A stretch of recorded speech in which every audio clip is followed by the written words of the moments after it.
Feliz miércoles para todos los que sintonizan Noticias del Agro. Estamos listos para llevar las informaciones actualizadas del sector. Y como siempre les recordamos que también pueden encontrar las informaciones a través de nuestras redes sociales. Nos encuentran en Instagram como @agrotendencia y en YouTube pueden encontrar todas las emisiones de Noticias del Agro encontrándonos como Agrotendencia TV. Soy Jessica Alaimo y para mí es un placer acompañarlos. A continuación presentamos nuestros titulares con un adelanto de lo que usted verá en esta emisión de Noticias del Agro. Fedeagro reporta disminución en los rendimientos del frijol chino. Asocaf asegura que sector continúa deprimido pese a incremento en el movimiento de contenedores. Unidades de producción que no vacunen y certifiquen a sus rebaños contra la fiebre aftosa serán sancionadas. Productores de cereales de Guárico estiman mejores rendimientos de maíz este año. Expertos afirman que llegada del fenómeno de la Niña afectará al sector agrícola de Costa Rica. Autoridades de Bolivia negocian exportaciones de carne bovina hacia Japón. Sector bananero de Honduras solicita impulso gubernamental para elevar producción. La Confederación de Asociaciones de Productores Agropecuarios reportó una disminución en los niveles del rendimiento del frijol chino en el estado portuguesa. Según el presidente de la Confederación, Celso Fantinel, tras el inicio de la etapa de cosecha correspondiente al ciclo 2023-2024, se ha observado una disminución en los rendimientos que bajaron de 1.400 kilos a 900 kilos por hectárea. Fantinel señala que esta caída se debe al fenómeno El Niño, que ha generado un aumento en las temperaturas y un retraso en las lluvias. En cuanto al avance del proceso en otros rubros, el presidente de Fedeagro detalló que en pocas semanas inicia la cosecha de arroz de verano, mientras que en la caña de azúcar la fase ya supera el 50%. El líder gremial también destacó que los sectores del plátano, cambur y yuca se encuentran a buena capacidad. Cabe destacar que según datos de ASO Portuguesa, el frijol chino ocupa más del 90% del área dispuesta para el cultivo de leguminosas en los llanos venezolanos, una cifra que aseguran se debe a sus bajos costos de producción. En estos momentos, nuestra compañera Kareni Terán se encuentra con Gretzi Marín, presidenta de la Asociación de Agencias de Cargas y Aduanas de Venezuela, para conocer cómo se encuentra la actividad en este sector. Gracias, Jessica, por el contacto. Efectivamente, me encuentro acompañada de la presidenta de ASOCAP, Gretzi Marín, quien nos va a brindar su balance sobre el desenvolvimiento del sector de cargas y aduanas del país. Bienvenida. Gracias. ¿Cómo se encuentra el sector en estos momentos? ¿Ha podido cumplir con las expectativas en lo que va de año? No, sinceramente no. Ha habido un cierto crecimiento, pero no es el que esperábamos en comparación de las proyecciones del año anterior. Si lo comparamos con condiciones particulares que teníamos en los años 2000, 2005, estamos un casi 80% por debajo del movimiento que teníamos en aquel momento. Entonces, el sector está muy deprimido, la fuerza laboral está bastante golpeada y es contraproducente para el desarrollo económico de la actividad. En cuanto al tema de las importaciones y exportaciones en términos de cifra, ¿cómo ha evolucionado estas actividades económicas y cuáles son los productos o los rubros más favorecidos? Bueno, empiezo por lo último. Los productos más favorecidos para exportación siguen siendo camarones, algunas manufacturas que se realizan, pescado, que ha crecido muchísimo y que incluso proporcionalmente están muy altos en comparación de otros rubros en el sector. El otro asunto que son volúmenes, también hemos aumentado, pero es preocupante, por ejemplo, hoy en día, que de cada 100 contenedores que importamos, más o menos, se exportan solamente 20. Entonces, bueno, eso genera unos desbalances en lo que es la parte económica y lo que es el buen funcionamiento, la buena oferta de fletes para Venezuela, sobre todo en el área de exportación, y en el caso de las importaciones, pues seguimos teniendo una condición de país en riesgo y son muy altos los fletes. Bien, en cuanto al costo para la movilización, entendiendo que es uno de los retos que también presenta el sector. El costo de la movilización, el transporte terrestre está también en una situación difícil por el tema de costos de combustible, repuestos, situación del parque automotor que está muy antiguo, y entonces eso va generando dentro de la región que nuestros márgenes sean mucho más altos y nos hacen también poco competitivos.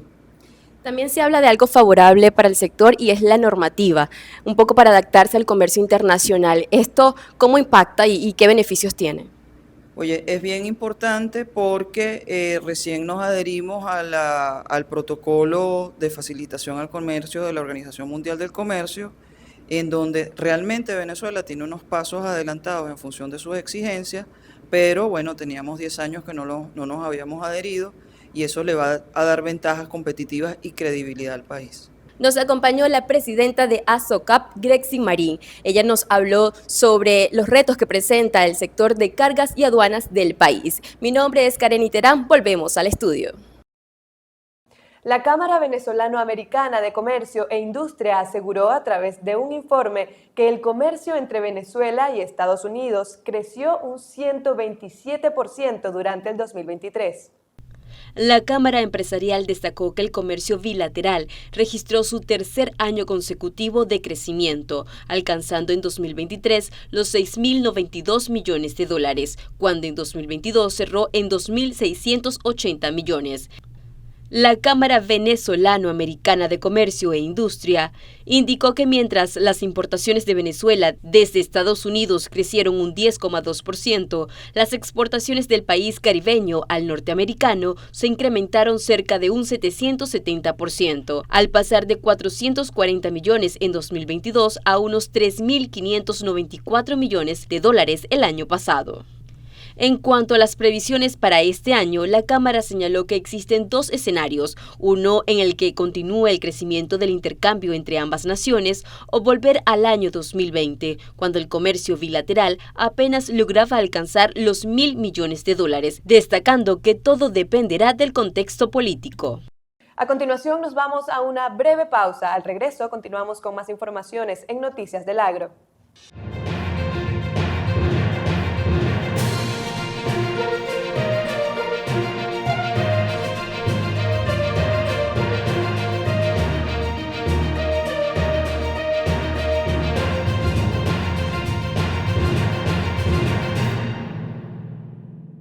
Estamos de vuelta y en esta parte revisamos las noticias que se generan en las regiones de nuestro país. La médico veterinaria y responsable del Departamento de Salud Animal del INSAI Táchira, Solange Bolívar, señaló que las unidades de producción que no vacunen y certifiquen a sus rebaños contra la fiebre aftosa serán declaradas en cuarentena. Bolívar destacó que se restringirá la movilización del ganado y los productos de las unidades de producción sancionadas. Se están haciendo inspecciones en las diferentes unidades de producción de manera aleatoria y las que se consigan que no han ejecutado la vacunación o que caen en esta falta, se están sancionando con una cuarentena sanitaria. La cuarentena sanitaria significa que no pueden movilizar productos ni subproductos de esa finca y tampoco sus animales hasta tanto se ejecute la vacunación en la unidad de producción. Asimismo, la encargada del Departamento de Salud Animal del INSAI Táchira enfatizó que se deben usar vacunas autorizadas. Señaló que las vacunas que están entrando de contrabando de origen colombiano no se podrán registrar y además representan un riesgo para el ganado. Siempre hemos hablado de que traer vacunas de Colombia no me garantiza en primer lugar la cadena de frío.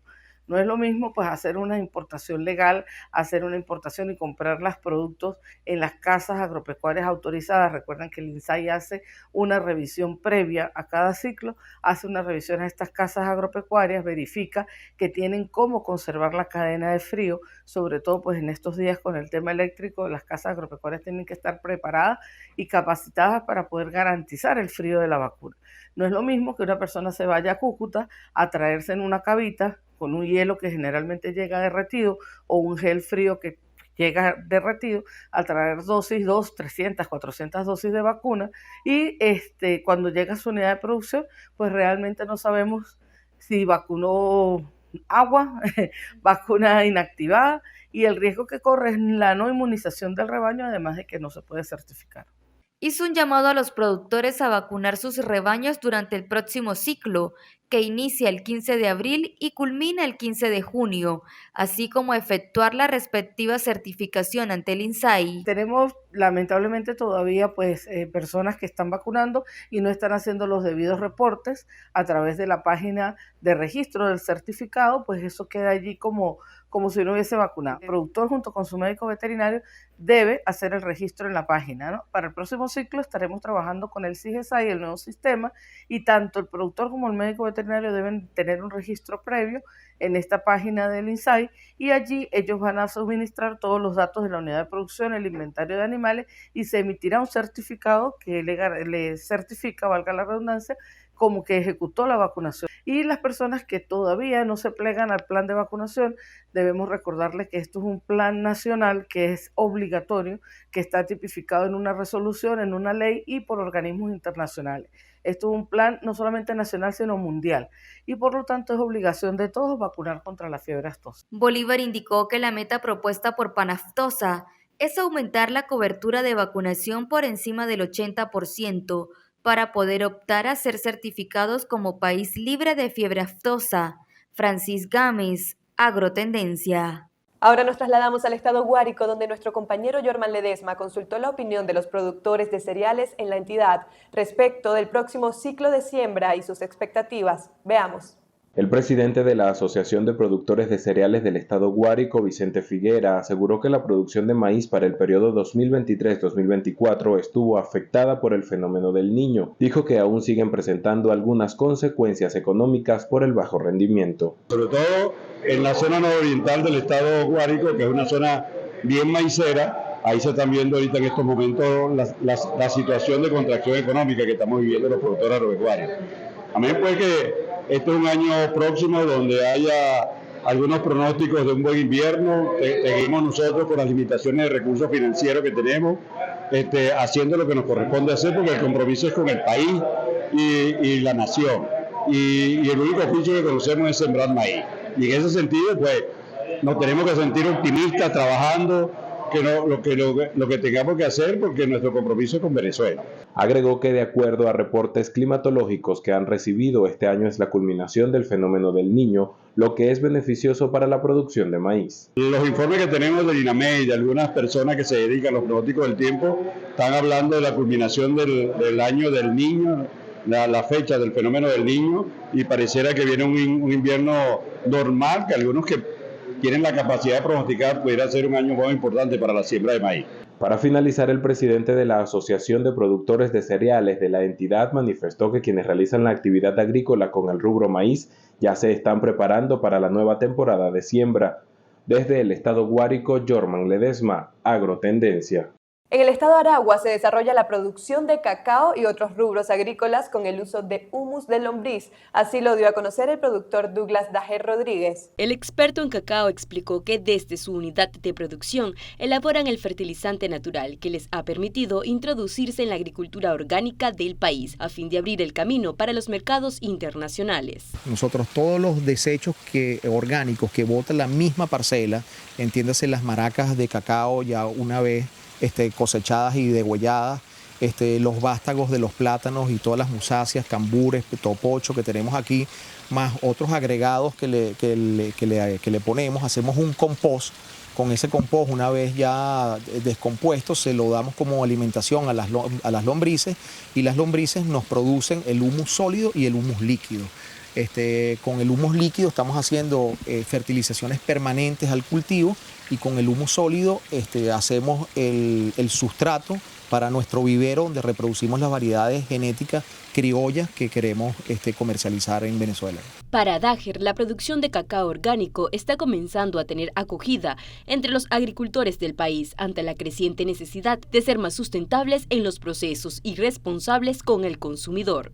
Nosotros hemos tenido una tradición siempre de agricultura química, donde todos los fertilizantes e insecticidas son a base de químicos, pero de un tiempo para acá ha habido una concientización del productor agropecuario, y nos hemos ido dando cuenta que no solamente tenemos que preservar el ambiente en el que vivimos, la tierra, el suelo donde vivimos, sino que también tenemos que producir productos, valga la redundancia, sanos para el consumo del ser humano. Para el productor de cacao, el rubro ha tenido poco auge en los últimos años, debido fundamentalmente a la tradición de usar agroquímicos. El efecto es inmediato, el ataque a los insectos y a los otros depredadores que pueda tener el cacao es mucho más relancino que tratarlos orgánicamente.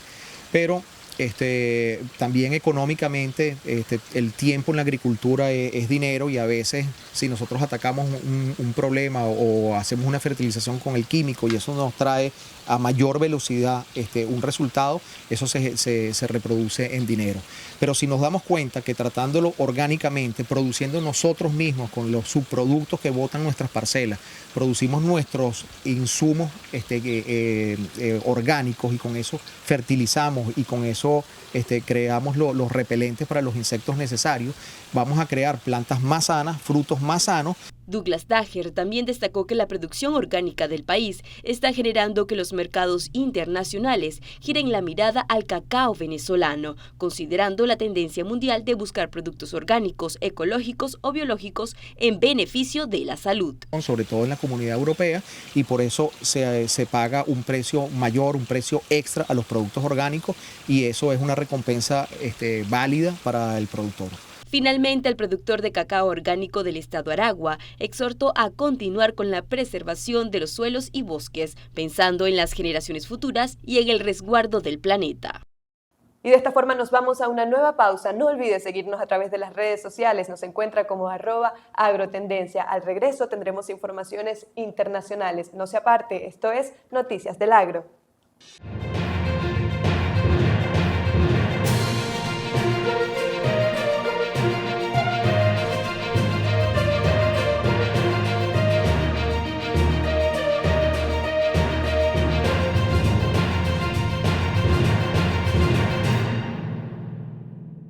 Estamos de vuelta y a esta hora revisamos las informaciones que se generan más allá de nuestras fronteras.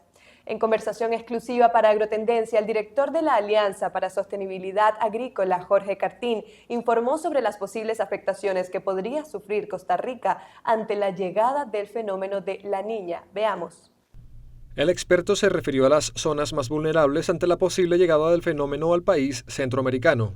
Donde se está anticipando que el efecto va a ser más negativo para la agricultura es en el litoral pacífico, donde tenemos cultivos como el melón, donde tenemos cultivos como el arroz, la palma africana, algunas regiones importantes de cultivos como café, porque se habla de que no solo el litoral pacífico, sino también parte del Valle Central estaría enfrentando estos altos niveles de precipitación. Desde la Alianza para la Sostenibilidad Agrícola sostienen que el fenómeno de La Niña tendrá un comportamiento más agresivo que en años anteriores, tomando como base las recomendaciones de los especialistas en meteorología. Ante esa previsión, ofrecen sus recomendaciones. Algunas de las enfermedades más comunes que podemos tener en los cultivos como café, como arroz, las hortalizas, van a aumentar. Por ende, los agricultores van a tener que trabajar aspectos de prevención, especialmente la aplicación de fertilizantes o plaguicidas que puedan tener plantas más fuertes. Y también vamos a tener aspectos de que las labores mecánicas, probablemente al tener los suelos con un nivel freático más alto, vamos a tener problemas para que dichas labores se puedan ser realizadas de una forma más eficiente. Afirman que además de los impactos en el mercado interno, las exportaciones de alimentos también se pueden ver afectadas. Ante ello, reafirman su llamado a tomar previsiones. Costa Rica, por ejemplo, la parte de melón, empieza las siembras hacia fin de año, especialmente en labores mecánicas, que si los terrenos no van a estar en las condiciones propias para hacer las labores de siembra, pueden sufrir atrasos. Eso conlleva que poder aprovechar las ventanas de comercialización o de exportación a mercados como europeos y o de los Estados Unidos se pueda ver también amenazada. Los agricultores y los entes gubernamentales de extensión agrícola deben de trabajar de una forma muy unida para prevenir, para anticipar esto, preparar, como mencionábamos antes, a las plantas que le permitan soportar los estrés hídricos por exceso de lluvia que pueden enfrentar las plantas. La alianza proyecta que la llegada del fenómeno de La Niña mermará los rendimientos productivos, lo que implicará un aumento en los costos de producción y obligaría a los productores a trasladarlo a los consumidores finales. Representantes del Servicio Nacional de Sanidad Agropecuaria e Inocuidad Alimentaria de Bolivia se encuentran en conversaciones con los ganaderos nacionales de Japón para que la carne bovina boliviana pueda llegar al país asiático. Veamos. Tras múltiples reuniones entre funcionarios de Bolivia y el personal del sector pecuario japonés, el director general de la Federación de Ganaderos de Santa Cruz, Walter Ruiz, anunció que los productos ganaderos bolivianos estarían llegando a Japón en un lapso de tiempo de unos 3 a 4 años. Ruiz aseguró que Bolivia cuenta con buenos estándares en lo que respecta a la producción cárnica. A su vez, destacó que Japón es un país con un mercado muy exigente. Esta negociación se da en momentos en que Bolivia se encuentra en proceso de ser declarado como país libre de fiebre aftosa sin vacunación, una enfermedad que es en extremo contagiosa y que afecta especialmente al ganado bovino y porcino. Con un excedente de producción de 50.000 toneladas, los distintos gremios ganaderos proyectan que la demanda interna del país se encuentra bien encaminada para lograr el objetivo de llegar a los mercados del país asiático. A medio plazo, las autoridades sanitarias de Bolivia plantean la activación del portafolio estadístico. Este recurso permitirá actualizar en tiempo real el índice de producción de carne. De esta manera se tendrá una mejor visión de si es posible exportar una mayor cantidad de productos. Y nos vamos a Honduras, donde productores de banano solicitan al gobierno impulsar la producción de musáceas mediante financiamiento. Los agricultores consideran que se están perdiendo oportunidades en el exterior. A juicio de la productora hondureña de banano Sandra Deras, el sector que representa está perdiendo la firma de importantes contratos internacionales porque no se está produciendo lo que demandan los mercados exteriores. La agricultora atribuye esta situación a la falta de financiamiento. Afirma que en la actualidad en el país centroamericano solo se está produciendo entre el 20 y 25% de lo que se producía en el año 2020. También señala otros factores como la sequía que se registra actualmente en el Canal de Panamá, la alta oferta bananera con origen en Ecuador, entre otras. Deras señaló que este faltante de banano hondureño lo está aprovechando de momento Guatemala, tanto en mercados internacionales como en el propio abastecimiento local, ya que gran parte del banano que se comercializa en Honduras procede de Guatemala. La empresaria puntualizó que se tenían alrededor de 5.000 familias empleadas en las bananeras, sin embargo en este momento no llegan a 1.000 empleos. Ahora nos vamos a Estados Unidos, donde la Universidad Estatal de Washington recibió la autorización de procesar carne de cerdos genéticamente modificados. Con esta autorización, este tipo de productos podrán ser comercializados en forma de salchichas tipo alemán. El profesor encargado de la investigación genética se refirió a la importancia de que una universidad siente precedente en la introducción de este tipo de animales en el suministro de alimentos. Los cerdos utilizados por el equipo investigador fueron modificados genéticamente mediante la técnica CRISPR. Los académicos señalaron que este tipo de edición genética acelera los cambios que de manera natural tardarían mucho más tiempo. Esta autorización por parte de la Administración de Alimentos y Medicamentos es de carácter experimental y se limita a un lote de cerdos en particular. Los cerdos de 2 años de edad fueron procesados en el laboratorio de carne de la universidad y el Departamento de Agricultura de Estados Unidos inspeccionó la carne como lo hace con todos los productos cárnicos. El encargado de la investigación resaltó que el objetivo es intentar mejorar la forma en que se alimentan las personas. En ese sentido, puntualizó que para ello necesitan trabajar de la mano de las autoridades estadounidenses. Y de esta forma finalizamos nuestra emisión de Noticias del Agro, recordándoles que pueden seguirnos a través de las redes sociales donde actualizamos constantemente la noticia. Nos encuentran como @agrotendencia. No lo olvide, Agrotendencia, impulsando la producción nacional. Gracias por acompañarnos.